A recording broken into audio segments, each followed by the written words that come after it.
things that they're talking about right now, this will be part 3.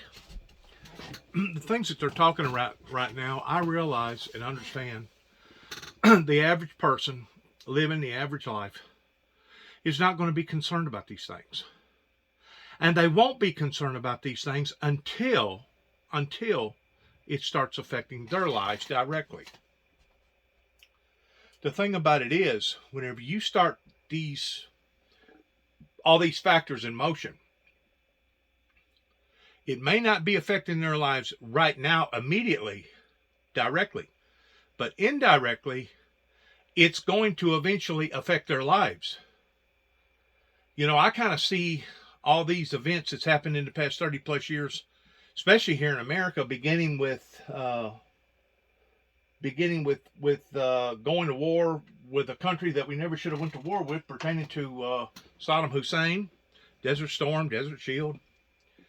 Then we had the event that happened with the first attack with the Twin Towers. Then we had the deal with the Waco event down by Mount Carmel. Then we had the Oklahoma deal. And then we had 2 or 3 other attacks on our naval bases, our naval ships and stuff. Then we had 9/11. You know, I can foresee these things even leading up to the past 2 years pertaining to COVID as them being hiccups. You got a hiccup here, you got a hiccup there, a hiccup here, a hiccup there. But it's steadily eroding the stability of our global network.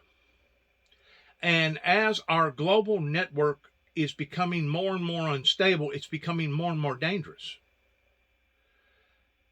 And a great deal of this that is motivating this is greed, and the fact that the politicians their backs have been backed against the wall, even with the American politicians over here and Europe politicians, but more so with the oligarchs, that their backs has been against the wall, and if they did not do the right thing with their citizens to some degree pertaining to COVID, it was sure enough going to backfire on them. Now, we know over here in America, the way that it backfires on the politicians is that we vote them out of office. But in other countries, it could actually start a coup. It could actually start an uprising. So because of it, these oligarchs has tried to play along with what went on with China and tried to play along with what went on with America towards accommodating their citizens, giving everybody free shots. In the meantime, their businesses have slowed down. In the meantime, they've went through consequences too, pertaining to the medical industry, pertaining to having this and that happen. And because of it, it's made people agitated. It's made them aggravated. And like I was saying on my first show on Play One, if you look at the history towards what has occurred in the past 30 plus years in Russia, they have went through about 4 or 5 major calamities that has affected their pocketbooks. And as I said a while ago, whenever it affects their pocketbooks, it doesn't affect them the way that it does America, because America basically has an scapegoat pertaining to borrowing money, even though we know that probably we're never going to pay back. But the money's still there. The comfort is still there. The word is still there. The good is still there. The intent of making it good is still there. To where whenever you get to affecting things that continue to unravel in these oligarchs' life, guess what it affects them? It affects their yachts. It affects their vacation homes. It affects where they get to spend their summer with their families at. Yes, and what we're seeing pertaining to Russia, they have finally taken enough of this, and they need an scapegoat. They need a whipping post, and they're going all the way back to the time whenever all this stuff first originated, 30 plus years ago, whenever Ronald Reagan called them a evil empire. Well, whenever Ronald Reagan was calling them an evil empire, I'm sure he was open-minded. He just didn't spread it out the way that he should have had towards mentioning all these other developing countries, third world countries, as well as some of the superpowers, that is just as bad, if not worse, than Russia.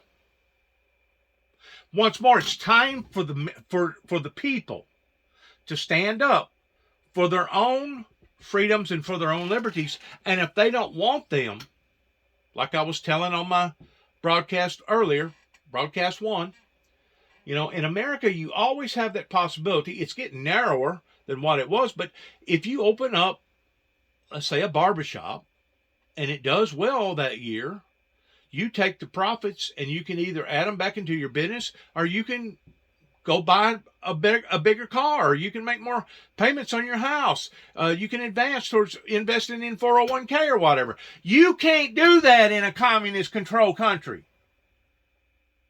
They own everything about your life. You don't get the freedoms like you do over here in America. That's what the majority of the Americans don't understand. And it doesn't matter if you're in Cuba, doesn't matter if you're in China, doesn't matter if you're in Russia, doesn't matter if you're in Honduras, doesn't matter if you're in Mexico, doesn't matter if you're in Colombia, it doesn't matter, or Brazil or wherever. They do not have the same system as we got. And because of it, that's the reason why we're seeing all of a sudden thousands and millions of people that's willing to sacrifice their very own lives just to get to America to say, you know what? I pledge the American pledge. I am willing to fight for the liberties of America. And, you know, if people that has recently come to America, that are foreigners to America, are willing to do that, I tend to wonder what has happened to the backbone of America whenever the people that has been born here and their parents has been born here, going all the way back 7, 8, 10, maybe 12 generations ago, that they themselves ain't willing to stand up for America. That's the part that makes me angry. That's the part that really upsets me, is that they have purposely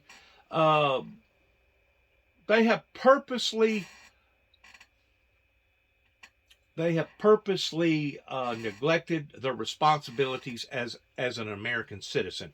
Because even though they may not be a politician, even though they may not be rich, even though they may not have a business, we all have a certain responsibilities to make democracy work. And whenever democracy starts getting threatened, we have a duty to look at it and say, okay, if this happens, then that's going to happen. And if that happens, that means this is going to happen.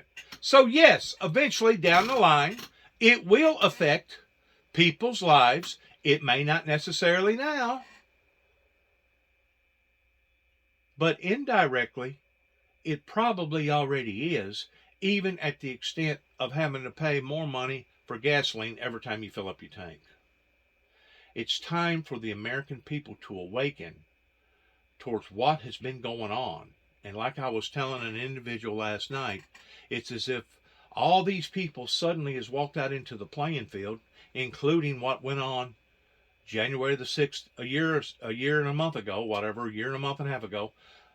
It's like all these people have suddenly woken up to the fact that, my God, I can't believe that we're involved in a runaway train, that these politicians has allowed for things to get out of hand the way that they have. My God, what are we going to do? And all of a sudden, they get all hyped up because they've got a rallier that makes a good rally call pertaining to Donald Trump, and all of a sudden they show their displeasements in anger. And who are wary about this because they show their displeasements by doing other things, which is out of the ordinary.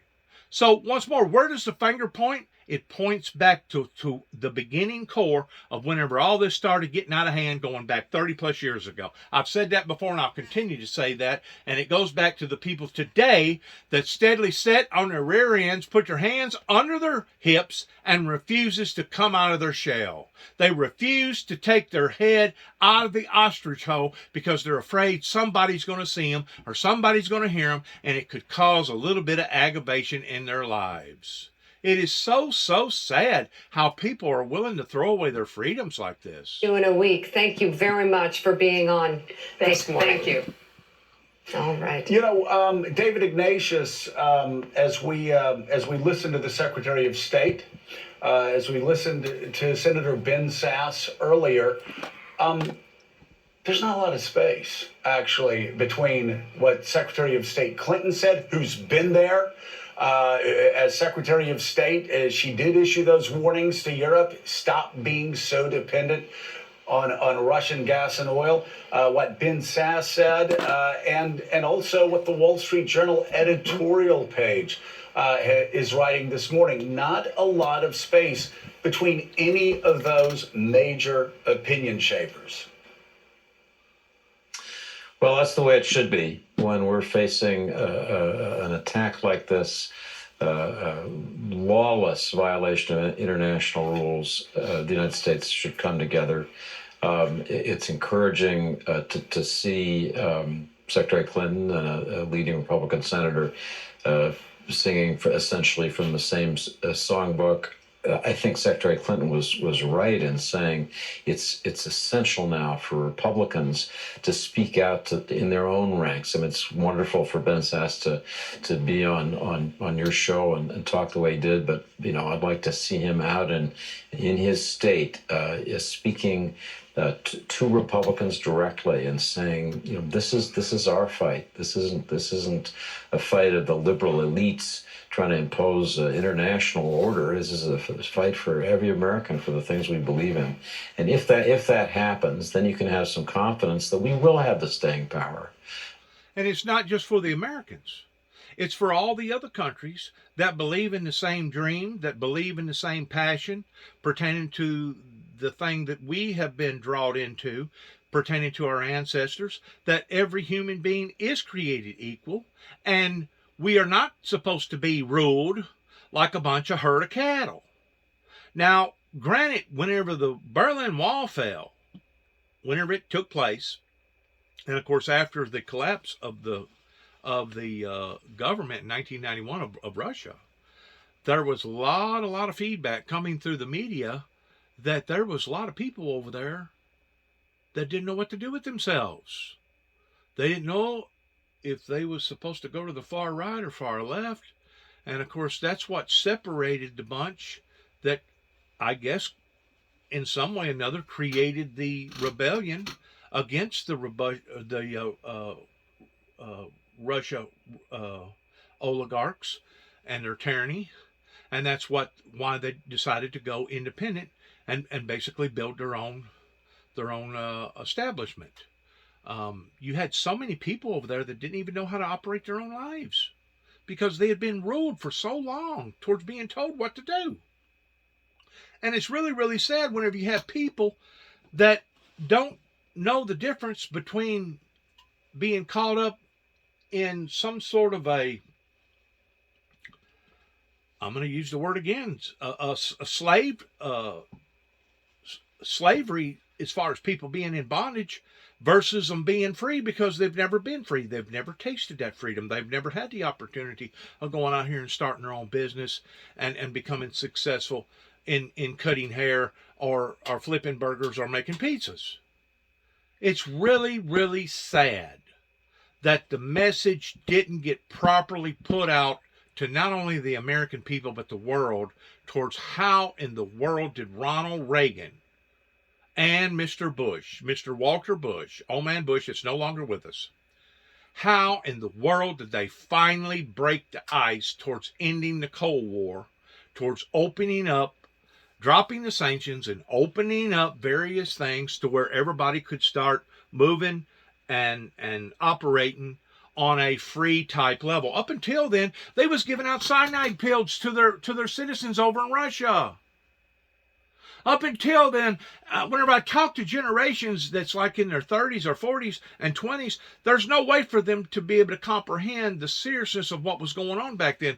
Because around here, they was having tornado drills, but in other parts of the country, they was having nuclear armed drills, to where the children would go out in the hallway and put their head over their ears and squat down just in case it was a nuclear attack. That is how serious things got after the Cuban crisis. From the Cuban crisis which was in 1963, I believe, up until about 1989, it was a constant struggle towards a trust issue between one superpower versus another. Okay? After Reagan broke that ice, he broke through by saying, hey, this is what's happened to this individual of the opening of the seals, him meeting Satan, all these spiritual, supernatural involvements that he's went through. And the world ain't going to end by a Holocaust. But they didn't promote that. They didn't get in behind that. They wanted to squander it away. They wanted to put me out of sight, out of mind. And it first started in my personal life towards them trying to make me out to be a lunatic, somebody that was psychologically, emotionally, chemically imbalanced, because that began with my biological father, James Robert Jackson, that had the devil in him, that was convinced, well, this is the way that I can destroy my son. That way, if my son is involved in anything with PR, public relations matters, that it will basically destroy his credibility. I don't think my father consciously knew the type of destruction that he was trying to brand me with, but that's basically what he was doing, beginning in Kenton, Tennessee in 1983.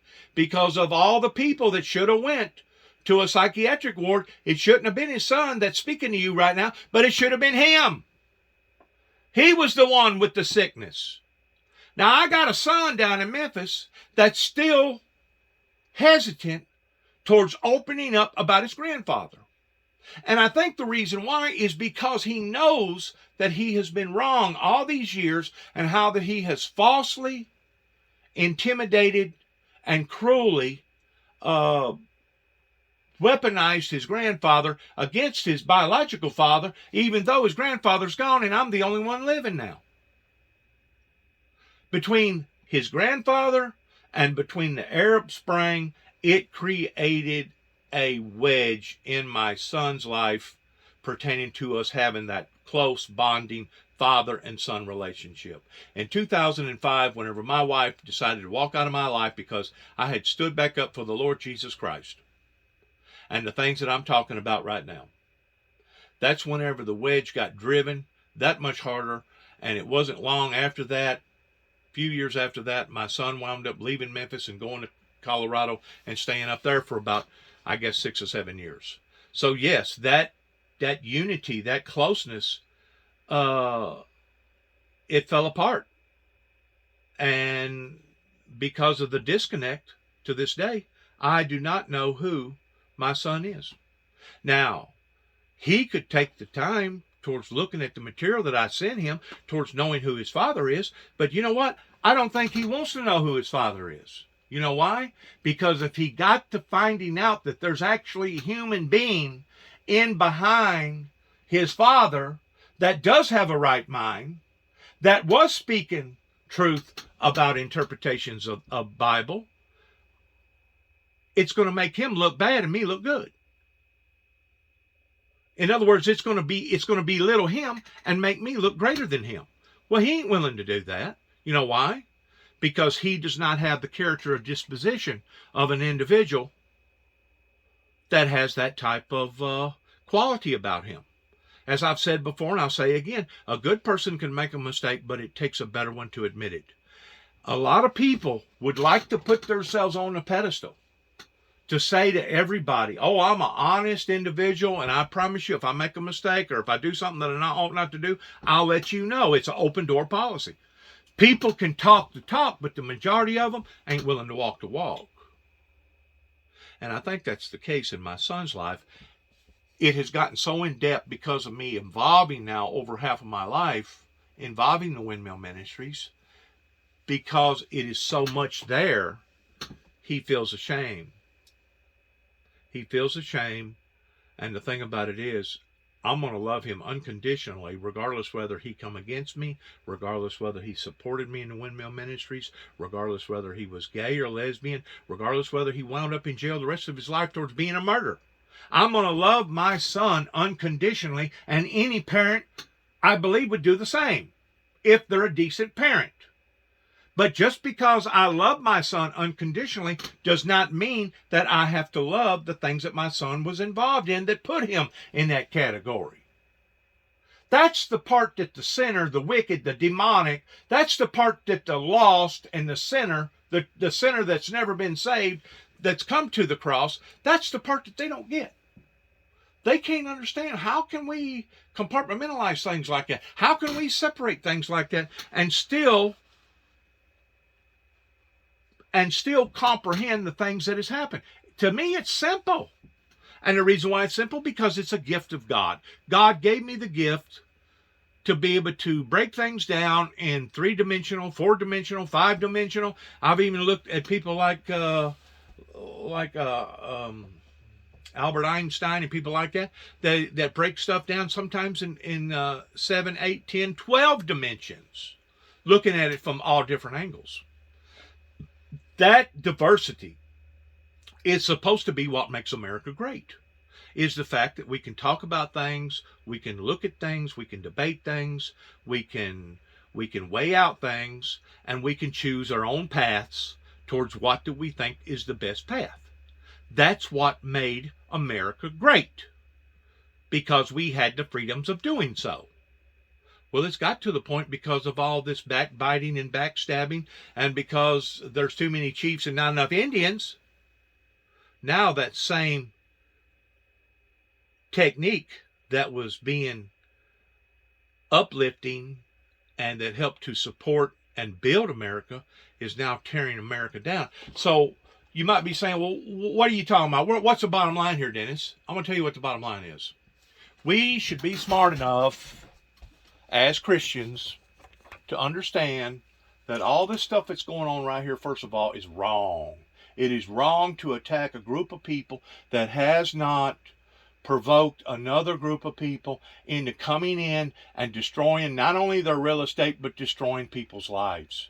There's going to be people that are going to be so traumatized by all this stuff going on that it's going to be the same thing as Hurricane Katrina or a tornado, that probably it will be generational, and some of them won't never get over it. They won't never get over what happened, because it's going to be that traumatic in their lives. It's wrong.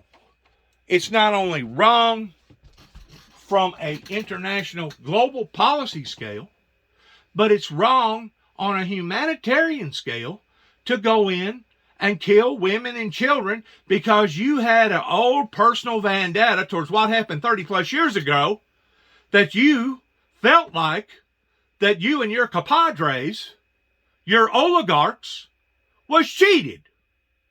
Why do they feel like that they got cheated? Because they had a lot of bad luck. They had a lot of bad luck over in Russia. But you know what? This boiling point with this COVID stuff, now it's causing a lot of countries to look at themselves and say, you know what? We're down to the bare bones. We've done this and this and this, and now our citizens is rising up and they're protesting and they're breaking out this and breaking that, in which I don't agree with any protest that becomes violent. I do support protesters in any country.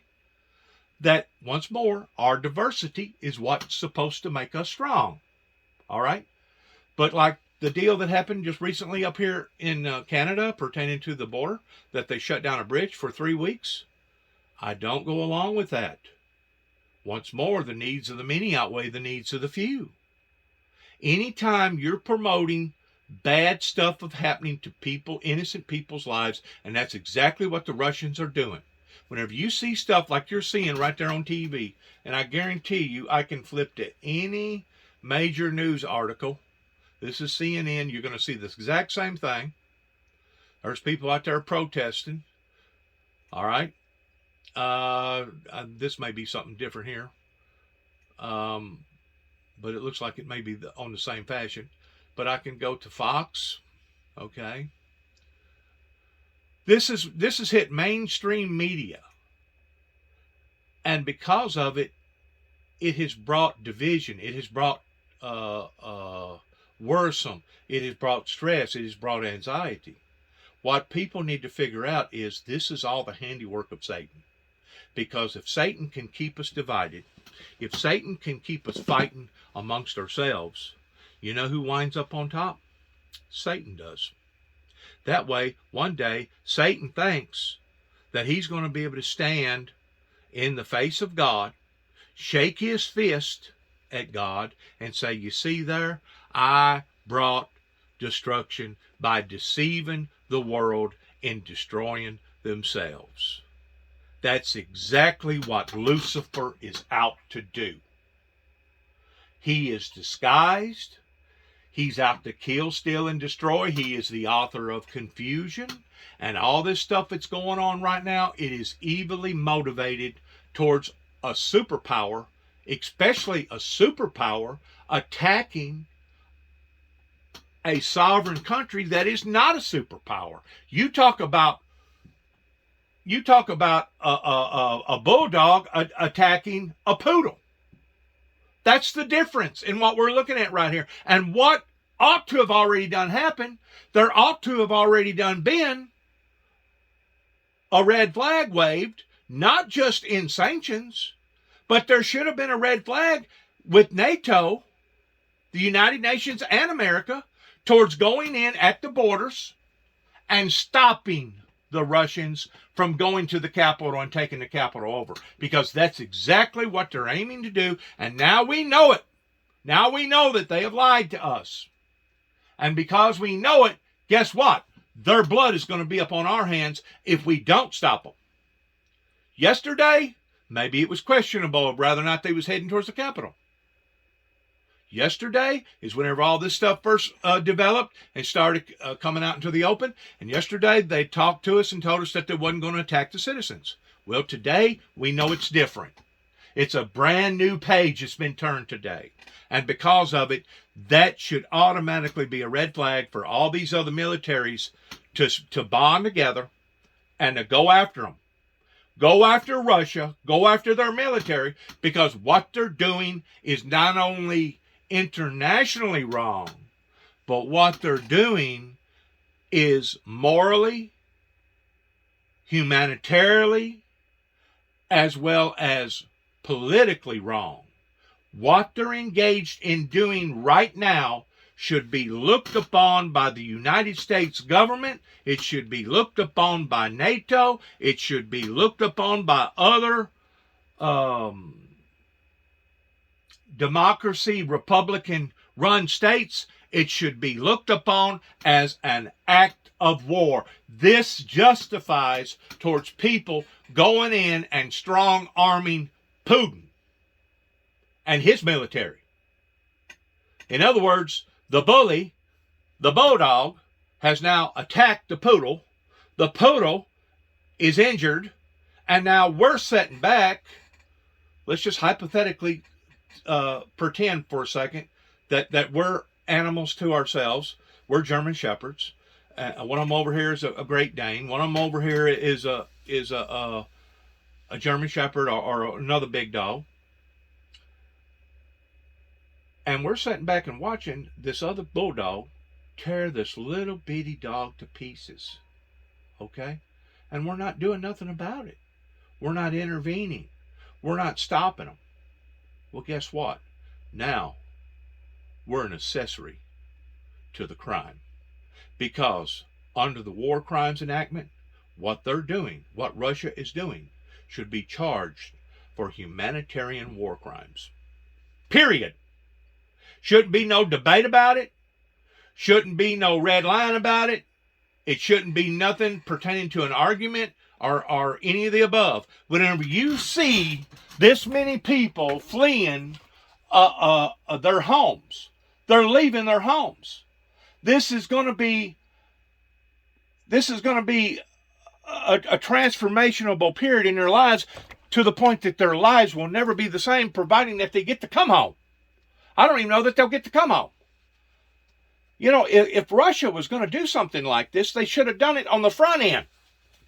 If they was going to raise hell about the agreements of the policymakers that made these type of see all the people trying to get the hell out of there.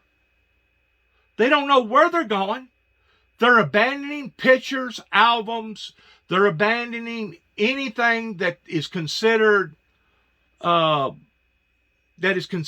sentimental in their lives, and they're running from their homes because they're afraid of their lives.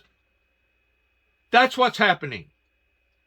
Now, by me saying that, what if you was that little poodle and that big dog was tearing you up?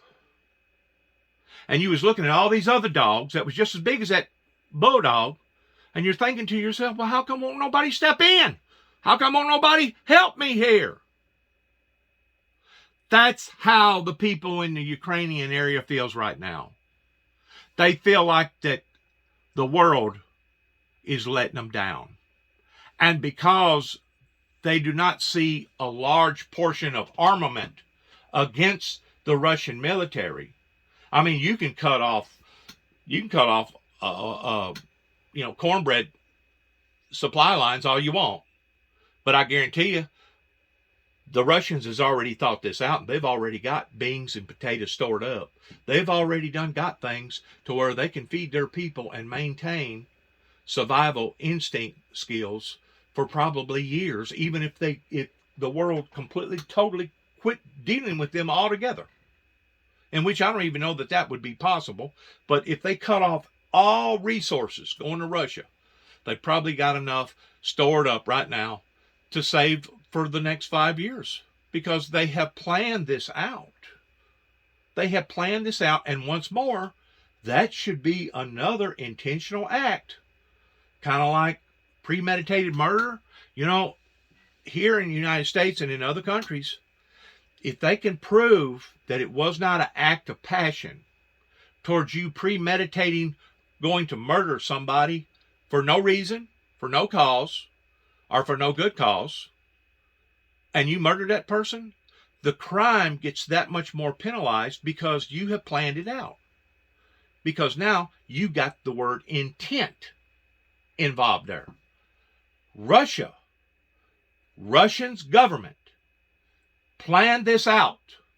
This is an conscious intentment towards intending to bring destruction into the Ukrainians. They done tried twice, okay? This is the third time. Like I said, they've just going through COVID. They've had some other bad things that's happened in their lives. The oligarchs are beginning to start, their pockets ain't as fat as what they used to be.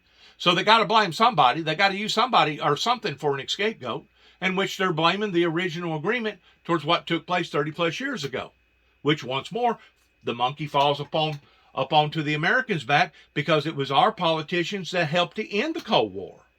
That gave them the opportunity to where they could establish a system the same way as we got a system. Did they establish that system? Nope. You still being run today by an evil empire the same as it was 30 plus years ago. So did anything get accomplished with the Russians? Nope. And now the American people and the world is starting to see the true motives in behind various oligarchs that said one thing, but now is doing something completely different. Like I said, they put on a different suit. They changed their name. Well, we'll shut down this entity. We're no longer the USSR. Now we're the Federation. And because we're the Federation, we're going to put on a different scarf. We're going to talk different. We're going to act different. And we're going to look different in the eyes of the general public. Same way with Saudi Arabia. Saudi Arabia has been a known terrorist, known sponsor group for the past 30 plus years, up until give or take about 6 or 7 years ago, since 9/11. Since 9/11, they quieted all that down. Now, all of a sudden, they want to get on the global scene. Now they want people to look up to them rather than look down to them. Now they're starting to become lax with their women towards letting them not necessarily wear scarves over their head. Now they're letting their women drive. Now they're letting their women do this. Now they're letting their women do that. They're becoming a little less lenient than what they was 10, 12, 25, 30 years ago. But if you get to looking deep at Saudi Arabia, they're still an evil, demonic, uh, socialist, communist, controlled country that wants to dictate and dominate to their work class, their middle class. Once more, they're full of oligarchs, people that's gotten rich. It's a buddy system over there, like it is everywhere else. And those that fall into their little league, they take care of, and those that don't, they basically eat the crumbs that falls from the master's table. And the reason why I say that is because Saudi Arabia to this day still does not allow for the internet to be in their country. Saudi Arabia to this day still does not open up their borders towards allowing for Christianity. As far as I know, don't allow for Bibles and the teachings of Jesus Christ to be anywhere in or around their establishments over there. Saudi Arabia to this day still are known of bombing schools, weddings, funerals, colleges, innocent institutions. Saudi Arabia today is just as demonic and evil today as they was 30 plus years ago. Once more, they put on a scarf, they put on a little rouge, put on a little makeup, and they've tried to hide the ugly. And that's exactly what the Russians tried to do for 30 plus years. But guess what? They couldn't tolerate it any longer. They had to show their true colors. And because they've showed their true colors, now we're going to be just like a crime being committed, and we're watching the crime, and we're not doing nothing about the crime being committed. I mean, like I said, you can boycott, put sanctions on their cornbread, and they'll just go from not eating cornbread now and start eating rolls. Boycotting these people is only a laughing stock. You cannot deal with the wounded bear by tainting him and taunting him and playing around with him. It's obvious that you're dealing now with a rootless dictatorship, evil, demonic country that Ronald Reagan said it was evil and demonic 30 plus years ago. Now it's going to be up to us, the people that believe in freedom, believe in democracy, such as the Ukraine, United Nations, such as NATO and America. It's going to be up to us to defend democracy, not just for them, not just for the Ukrainians, but for all of us. For all of us. Thank you for listening. Good luck to all of us as we go through. I appreciate you taking time to listen to some of the things that was discussed today. I realize a lot of people don't want to listen to none of this because they don't feel like that it's ever going to affect their lives. And they're either blind or they don't care or they just don't want to get involved. And that's fine, if you feel that way. But don't degrade me because I do want to get involved. Don't degrade me because I do have a soft spot for people that gets abused this way. Not counting the children and the women that is being violated again and again and again. Not just in Russia, not just in Saudi Arabia, not just in Honduras and South America and Mexico, but the Afghanistan children, the Afghanistan women. But once more, the Afghanistan women and the Afghanistan children didn't have good men that would stand up against the tyrants because we left them the golden goose. We taught them how to fight. We taught them how to load various artillery weapons. And they laid down. They didn't fight. So the people in Afghanistan has no one to blame but their men and the people that wouldn't fight for their liberty. Don't blame it on the Americans because I guarantee you we left that equipment over there for the Afghanistan regime, not for the Taliban, not for terrorist groups. We left all those tanks and all them planes and all them jeeps over there so that the Afghanistan people could use it, if necessary, to root off, defend, attack the very axis of evil. They didn't want to do that. So now they're suffering the consequences on account of it. Well, this situation here is a little different. This situation here is now being broadcast on open network, global TV. And this situation, we consider the Ukrainians as being one of our allies, even though they're not what you'd call legally or officially a part of the NATO, but they are part of open, free, fair Republican democracy. And if we're willing to sit back and allow for them to be abused and taken advantage of this way, who's going to stop the next bully that maybe wants of attacking us and taking our freedoms and taking our democracy? Because if we're not going to stand up for them, who's going to stand up for us? Think about that. Think about that whenever you say to yourself, well, I don't have a dog in this race. This ain't going to affect me. This is beyond my pay grade. You think about that whenever you make your decision like that, because it could very well affect your life and your children's lives and your children's children's life for the rest of not only your life, but their life. God bless. Good luck. Shalom. God bless America. And good luck to all of us. Thank you for listening. Shalom.